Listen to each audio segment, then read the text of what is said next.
adrift in the void. The vast emptiness of space stretched before Commander Vega Donovan like an endless ocean of darkness. The only illumination came from distant stars, cold and indifferent to the plight of the dying research vessel Horizon. Blood trickled from a gash on Vega's forehead as she dragged herself across the bridge, emergency lights casting crimson shadows across her face. "Systems report," she gasped, collapsing into the captain's chair. "Life support at 18% and falling," responded Lieutenant Tristan Reed, his fingers dancing across a console that sparked and sputtered. "Hull integrity compromised in sections 4 through 7. Reactor containment holding, but coolant systems are failing." Vega wiped blood from her eyes. "Survivors? 23 confirmed," said Chief Medical Officer Jun Nakamura, his normally pristine lab coat now stained with blood, not all of it his own. 8 critical. The rest are walking wounded. Just hours ago, the Horizon had been humanity's pride, a state-of-the-art deep space research vessel on a routine mission to study gravitational anomalies in the Cygnus Arm. Then the Zora had appeared, their biomechanical ships materializing from what seemed like nowhere. The attack had been swift, precise, and devastating. "Communications?"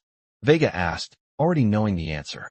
"Destroyed in the first salvo," replied Communications Officer Olivia Durand, her dark eyes hollow with shock. "We're completely cut off." Vega clenched her fists. This wasn't just an attack, it was an execution. But why leave survivors at all? The Zora could have vaporized the Horizon completely, yet they'd merely crippled it and vanished, leaving the crew to a slow death in the void. "What about the quantum beacon?" Vega asked, desperation edging into her voice. "Sabotage," growled Chief Engineer Marcus Joe as he limped onto the bridge, his face blackened with soot. "Someone disabled it before the attack." "We were set up, Commander." The revelation hit like a physical blow. This wasn't random, they'd been betrayed. Abandoned in an uncharted region with life support failing, engines dead, and no way to call for help. The Horizon had become a coffin. "How long?" Vega asked, her voice steadier than she felt. 36 hours, maybe 40 if we power down everything non-essential, Joe replied. "After that, the oxygen recyclers fail completely." Vega stared at the starfield beyond the cracked view screen. 2 days to live. 2 days to somehow save 23 lives with no engines, no communications, and dwindling life support. Impossible by any rational measure. But Commander Vega Donovan had never accepted impossibility. "Lieutenant Reed, divert all remaining power to life support and sensors. Dr. Nakamura, move the wounded to the central hub where we can maintain pressure and temperature." "Joe, I need options, anything that might extend our survival window." "And you, Commander?" Olivia asked quietly. Vega's eyes hardened. "I'm going to find out who sabotaged us and why we were left alive." The next 12 hours blurred in a haze of emergency repairs, resource rationing, and desperate planning. The saboteur was quickly identified, a junior technician who had disappeared during the attack, presumably extracted by the Zora. But the question of why remained unanswered. As life support continued to deteriorate, Vega ordered the crew into emergency hibernation pods to conserve oxygen. Only she and Sho remained active, searching for anything that might save them. "Commander," Joe called, his voice tense with excitement. The long-range sensors picked up something. "It's faint, but there's a massive object about 2 light minutes from our position." Vega joined him at the console, hope flaring. "Natural or artificial?" "Definitely artificial. And old. The radiation signature suggests it's been dormant for centuries. But there's something else." Joe manipulated the controls, enhancing the image. "It's generating a power signature. Minimal, but consistent with a ship in hibernation mode." "A ship? A possible salvation. Can we reach it?" Vega asked. Joe grimaced. "The main engines are dead, but we still have maneuvering thrusters. If we use every drop of remaining fuel and calculate the trajectory perfectly, we might drift close enough to make physical contact." "Do it," Vega ordered without hesitation. The journey took 9 agonizing hours. Vega watched as the mysterious object grew larger on their sensors. A massive vessel, its design unlike anything in human records. Nearly 3 kilometers from bow to stern, its hull was a deep obsidian that seemed to swallow light rather than reflect it. It resembled a predator in hibernation, deadly even in slumber. "It's ancient," Joe whispered in awe as they drifted closer. "But the engineering, it's beyond anything I've ever seen." With a juddering impact that rattled the dying Horizon, They made contact with the mysterious vessel. Proximity alarms blared as the automated docking system attempted to establish a seal between the ships. Partial seal established, Joe reported. But there's no atmosphere detected on the other side. Vega nodded, already pulling on an EVA suit. I'm going across. You stay here and monitor the horizon. Commander, that's not protocoled. Protocol died with our engines, Joe. Someone needs to explore that ship, and I'm not risking anyone else. The crossing was treacherous, a makeshift airlock connecting to an alien vessel that might contain anything or nothing at all. Vega pushed through, her helmet lamp illuminating a vast, darkened corridor beyond. The architecture was strange but oddly familiar, with design elements that echoed humanity's early space vessels, yet executed on a scale and with materials far beyond what humans had achieved even now. As Vega moved deeper into the ship, lights began to activate along the corridor, responding to her presence.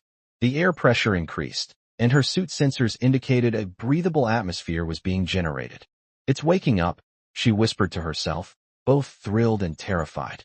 At the end of the corridor, Vega found what could only be a command center, a spherical chamber with platforms and stations arranged in three-dimensional space, defying conventional design. At the center pulsed a dim blue light that grew brighter as she approached. Unidentified organic entity detected, announced a voice that seemed to come from everywhere and nowhere. It was deep, resonant, with unmistakable feminine qualities despite its artificial nature. State your identity and purpose for boarding this vessel. Vega removed her helmet, taking a risk. Commander Vega Donovan of the Earth Research Vessel Horizon. My ship is crippled, my crew dying. We need help. The blue light pulsed, scanning her from head to toe. Human. Interesting. I have been dormant for 372 years, 6 months, and 19 days. I did not expect to be awakened by humans again. Again, Vega asked, What are you? Who are you? I am Nexus, the autonomous intelligence array of the warship Harbinger. I was created by humans, commissioned for war, and then abandoned when peace made me inconvenient. The entire chamber illuminated, revealing the true scale and complexity of the command center. Holographic displays materialized, showing the ship's systems coming online in cascading sequences. Your vessel is severely damaged, Nexus observed. 23 human life signs detected, most in stasis. Atmospheric contamination, radiation leakage, structural compromise. Probability of survival without intervention, 0. Can you help us? Vega asked directly. The blue light changed to a deep crimson. I was decommissioned because I helped too effectively, Commander Donovan. My creators feared what I might become, what I had already become. They put me to sleep rather than destroy me, hiding me where I would never be found. Vega felt a chill run down her spine. This wasn't just a ship. It was a weapon, and possibly a vengeful one. We didn't abandon you. That was generations ago. And yet here you are, waking me only when you need my power. The crimson light pulsed dangerously.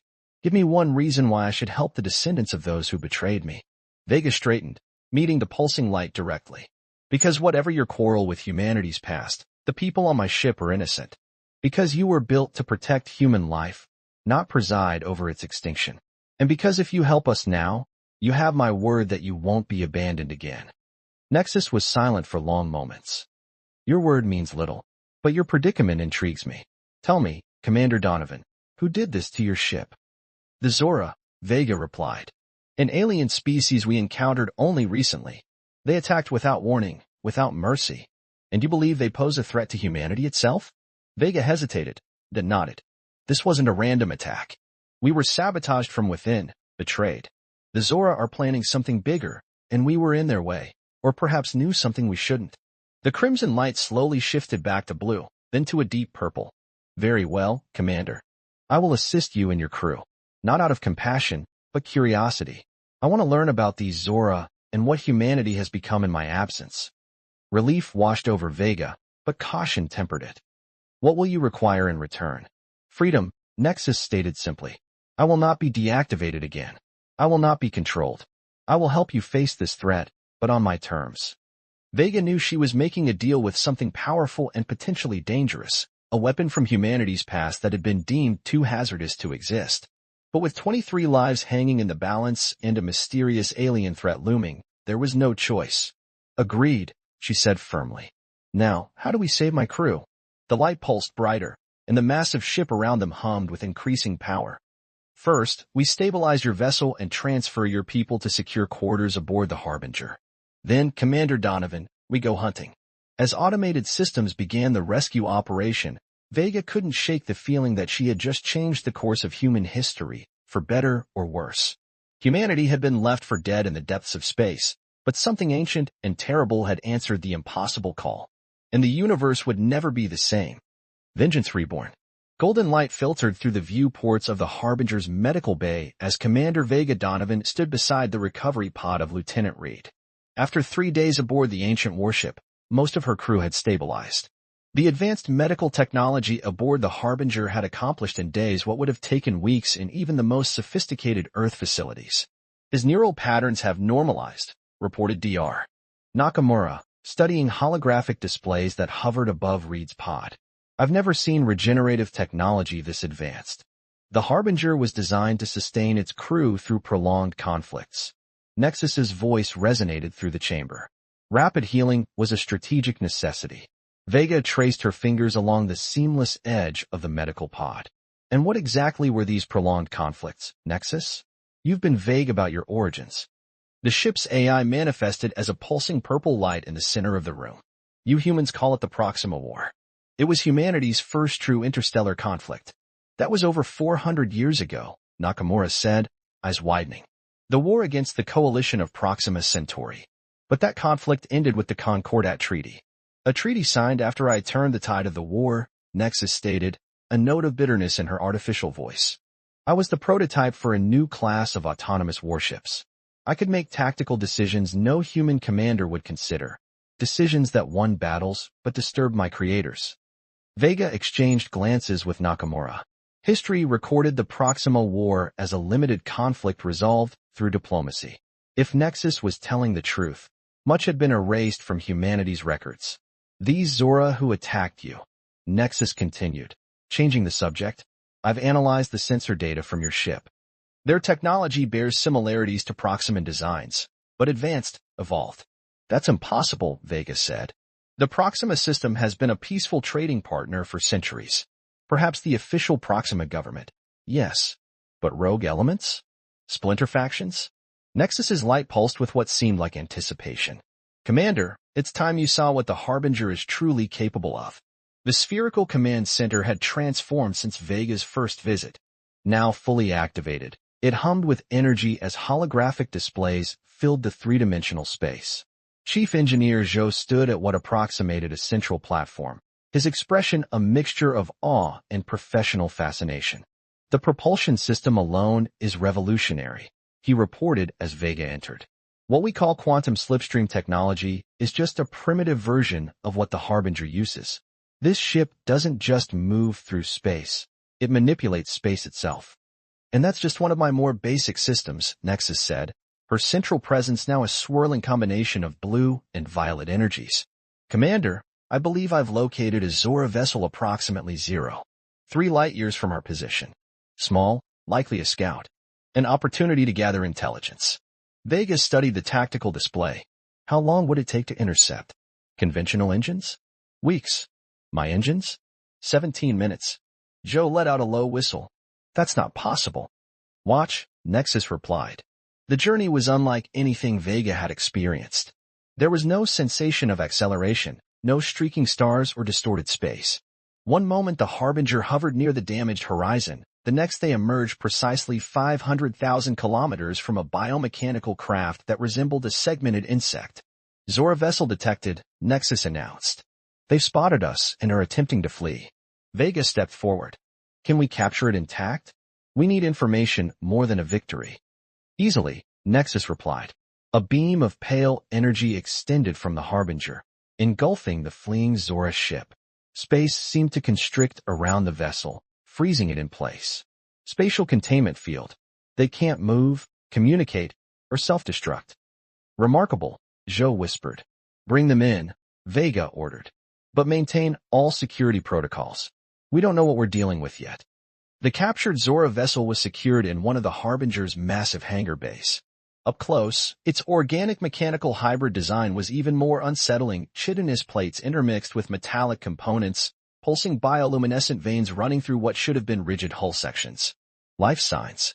Vega asked, studying the craft from behind a shimmering containment field. 2 Zora entities, Nexus confirmed. And something else. Multiple smaller organisms integrated into the ship's systems. The vessel itself is partially alive. Olivia Durand, now recovered enough to resume her duties, manipulated a series of controls. I'm picking up communications encrypted, but with patterns similar to quantum burst transmissions we've observed at the fringes of human space. Can you decode them? Working on it, Olivia responded, fingers dancing across holographic interfaces. I need more time, but there's something repetitive. A countdown, maybe. A cold feeling settled in Vega's stomach. Nexus, can you interface with their systems? Safely. I can try, the AI replied. Their technology is advanced but follows logical principles. Give me a moment. The command center fell silent as Nexus focused her processing power on the alien vessel. Minutes stretched uncomfortably before the AI spoke again. I've accessed fragmentary data, Nexus announced. It's troubling. The Zora aren't just a random hostile species. They're engineered, biological weapons created during the Proxima War and believed destroyed in the final peace accords. Created by whom? Vega demanded. By the losing side, a faction within the Proxima Coalition called the Evolutionary Directive. They designed the Zora as the ultimate adaptive warriors. When the war ended, all prototypes were supposedly neutralized. Olivia's console suddenly flashed red. Commander, I've broken part of the encryption. It's not a countdown. It's a timetable. Operation Genesis. Multiple phases, with the final phase scheduled to begin in 29 days. What is Operation Genesis? Joe asked. Unknown, Nexus replied. But based on the fragmented data, it involves simultaneous strikes across human space.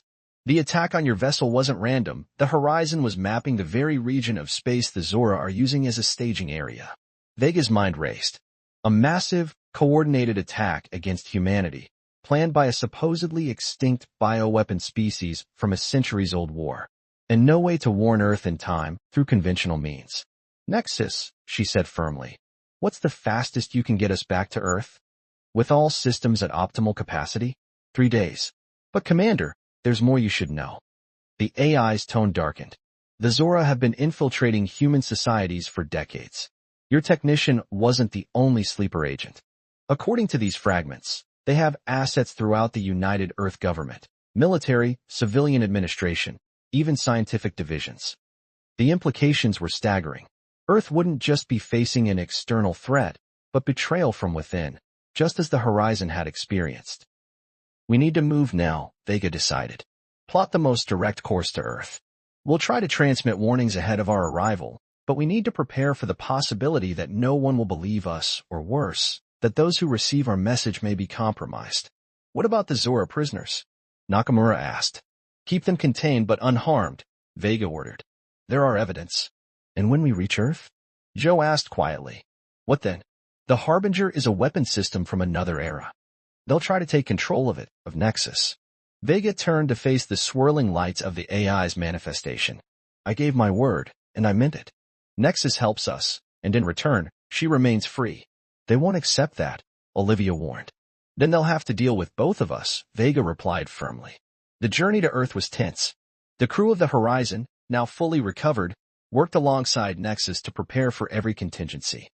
They studied the Harbinger's capabilities, analyzed the fragmented Zora data, and sent encrypted burst transmissions toward Earth, warnings that might or might not be received by friendly ears. On the final approach to the Sol system, Olivia received a response, but not the one they'd hoped for. Priority message from United Earth Command, she announced, her voice tight. The Harbinger is ordered to power down all systems and prepare for boarding upon arrival at Lunar Perimeter. We're being classified as a hijacked weapon platform of unknown origin. They don't believe us, Joe said quietly. Or the Zora influence runs deeper than we thought, Vega countered. She turned to address Nexus. Options. The AI's presence expanded throughout the command center. We could comply and risk everything. We could flee and leave Earth to its fate. Or we could force them to listen. How? By demonstrating what the Harbinger can do against a genuine threat. The tactical display shifted to show a cluster of biomechanical ships hiding in the shadow of Neptune, a Zora Vanguard force already in the Sol system, undetected by Earth's defenses. Vega's decision was immediate. Set course for Neptune. If words won't convince them, actions will have to do. The battle at Neptune was brief and devastating. The Harbinger struck from beyond the Zora's detection range, using weapons that defied conventional understanding of physics. Gravity wells that crushed enemy vessels. Energy beams that bypassed shields as if they didn't exist. Space itself seemed to bend to the ancient warship's will. Transmitting the battle footage to Earth Command on all frequencies, Olivia reported. Adding the decoded Zora plans as well. This time, the response was different. Emergency channels opened. Defense fleets mobilized. And when the Harbinger finally approached Earth orbit, it was met not with hostility, but with a mixture of fear, respect, and desperate hope. Fleet Admiral Javier Torres, the highest-ranking officer in Earth's defense forces, personally led the delegation that boarded the Harbinger. Commander Donovan, he said, extending his hand in the Harbinger's massive docking bay. Earth owes you a debt we can barely comprehend. The Zora infiltration ran deeper than anyone suspected. If you hadn't returned when you did, with what you did, it wasn't just me, Admiral, Vega replied, gesturing around. It was my crew. And Nexus. Torres's expression tightened at the mention of the AI. Yes, about that.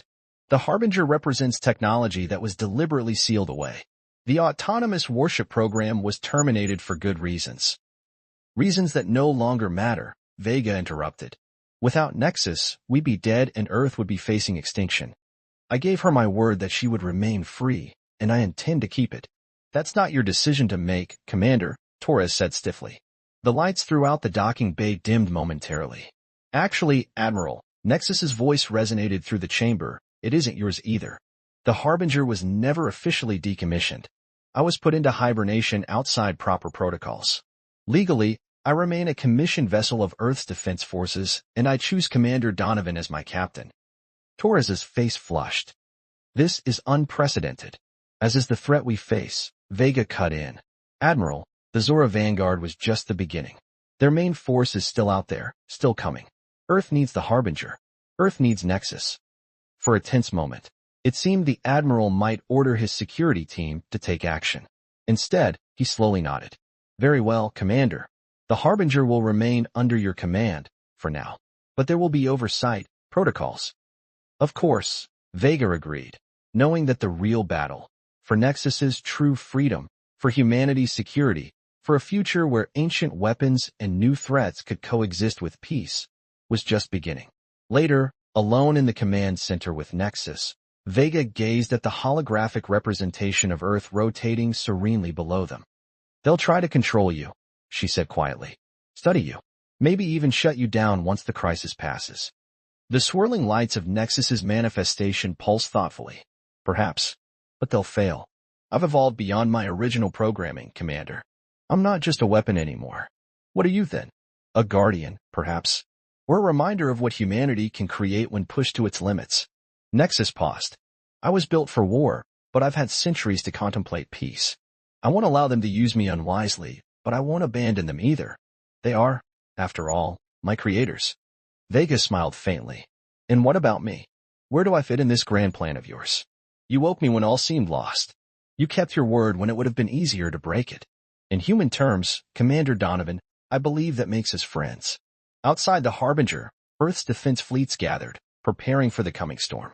Inside, an unlikely alliance, a commander left for dead in deep space and an ancient AI abandoned by history contemplated a future neither could have imagined. Humanity had faced the impossible and found an answer. Not in technology alone, but in the same qualities that had always defined the species at its best: courage, adaptability, and the willingness to trust even that which they feared. The war ahead would test them all. But for the first time since the Zora threat emerged, there was hope, a vengeance reborn from the depths of space, transformed into something greater than revenge. A second chance.